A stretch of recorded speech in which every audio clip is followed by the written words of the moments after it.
Really awful week for Man U. It's George Gavin reporting on the tie with Wrexham. Manchester United has today suspended Eric Cantona from all first-team matches for the remainder of the 1994-95 season. So Eric's idle, but there's still a strong Gallic flavour around Old Trafford.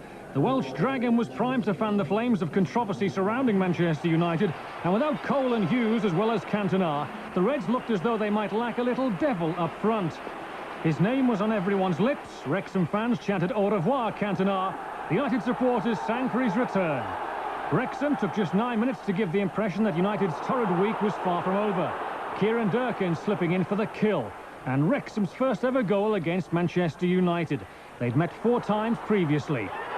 Durkin, back from a spell in New Zealand, had scored one of the goals which had deposited Ipswich out of the cup in round 3. Perhaps the goal came too soon for Wrexham. It galvanised United, and the equaliser came 8 minutes later. The ball teed up for Denis Irwin to drive it home.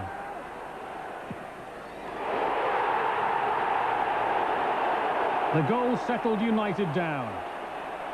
Gary Pallister's intervention gave Irwin a clear sight of goal, and Wrexham's brief flirtation with leading the cup holders on their own ground had been snatched away. United were now in their stride.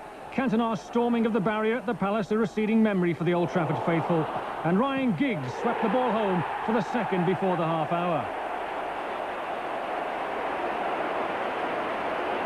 The chance was set up by teenager Philip Neville, making his debut at left-back, another chip off the old blockbusting United youth system. United now had the Dragon by the tail, and no one will come closer to a debut goal than Neville. Just a centimetre away from starting his career with the kind of strike a certain exiled Frenchman would have been proud of. Wrexham had come with 7,000 supporters and nothing to lose. And to their credit, they never let United take anything for granted. Pallister and Schmeichel having a gentle set too. At half-time, with Wrexham still in the match, the question remained, was there life after Cantona? United answered that with a vengeance. Gary Pallister planting a header against the crossbar from a corner by Ryan Giggs. And Roy Keane joined in the action as United went for the Dragon's jugular. Perhaps Keane, with a clear sight of goal, should have done better. But Wrexham refused to be counted out. Kieran Durkin had another chance to go for glory, but this time the magic just wasn't on hand. Soon after that, United finally put the leash on the underdogs. Note the killer pass from Gary Pallister inside the box. Brian McClair choosing his spot with radar precision to pierce the Wrexham defence. And 3-1 for Manchester United. The game was up for the Welsh. They were determined to go down fighting, but there's no answer to that kind of accuracy. Again, Brian Flynn's boys marched back into the attack, and Peter Schmeichel had to produce international form to keep them out. Barry Hunter forcing the first save. Steve Watkin, the hero of the win 2 years ago over Arsenal, denied from the corner. Manchester United extended their lead with a penalty. Paul Ince storming into the fray, in the football sense, of course. Wrexham skipper Tony Humes is the guilty man in this situation. No arguments with the decision. Ince had nicked the ball away. And from the spot, Denis Irwin stepped up for his second goal of the match. It's normally Cantona's job, but the Irishman proves to be a pretty able deputy.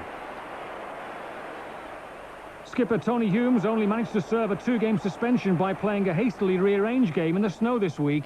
He may have regretted that decision when his deflection gave United their 5th goal. 5 goals for United, all without the combined multi-million-pound talents of Eric Cantona, Andy Cole and Mark Hughes. Although the fairy tale was over for Wrexham, they did have the last word. Substitute Jonathan Cross hammering the ball home over the surprise Schmeichel. The shot gets a bit of topspin from a David May deflection to help it on its way, but Wrexham are on their way out. United are on the road again. Alex Ferguson has spent an agonising week at Old Trafford. Just playing football again must have been a relief. The first 90 minutes without Cantona successfully negotiated. Delight all round at United at the final whistle. And for Wrexham, will they bow out in style? Their attacking philosophy a credit to the club and its supporters. Manchester United 5, Wrexham 2. The only way if we can achieve anything at Old Trafford, is to come and attack them. And I had a feeling we'd score, and it was, I think we're the only team, well, Nottingham Forest came here and scored 2 goals, and we're the only other side to come to Old Trafford this season and score 2 goals, so we've got to take something from that.